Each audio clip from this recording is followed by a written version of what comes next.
Iran से बलूचिस्तान में सस्ते आटे की स्मगलिंग। लोगों का कहना है कि जब ईरान से आटा 22 रुपए फी किलो मिल रहा है तो क्यों ना मंगवाएं। पाकिस्तान में आटे का बहरान आते ही सूबाई बलूचिस्तान और खास तौर पर गवादर के ताजिरों ने मुख्तलिफ रास्तों से सस्ता आटा मंगवाना शुरू कर दिया। जराये के मुताबिक ईरानी बॉर्डर नजदीक होने के नतीजे में पिछले 3 माह से ईरानी आटा पहुँच रहा है। यह अवामी तौर पर गैर कानूनी रास्ते से गवादर पहुँचता है, लेकिन ताजिरों के मुताबिक ये यहाँ की आवाम को रिलीफ देता है।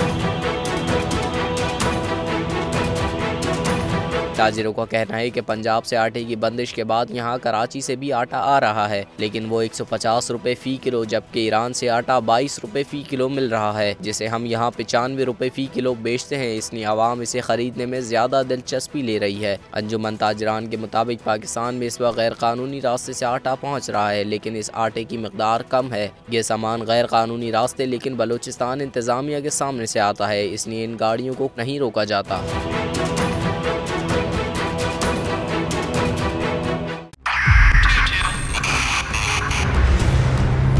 2022 बहुत सारे तोहफे भी देखे गया पाकिस्तान की आवाम को। पाकिस्तान की आवाम को एक तोहफा ये दिया कि आवाम को पता चल गया कि पाकिस्तान का मीडिया क्या है। साल 2022 में सबसे ज्यादा देखे जाने वाला चैनल बोल न्यूज रहा नंबर 1। हमने बहुत सारे शोज और ट्रांसमिशंस की, पूरा साल मुसलसल जदोजहद में निकल गया कि ये वोट ऑफ कॉन्फिडेंस के पीछे कौन लोग थे।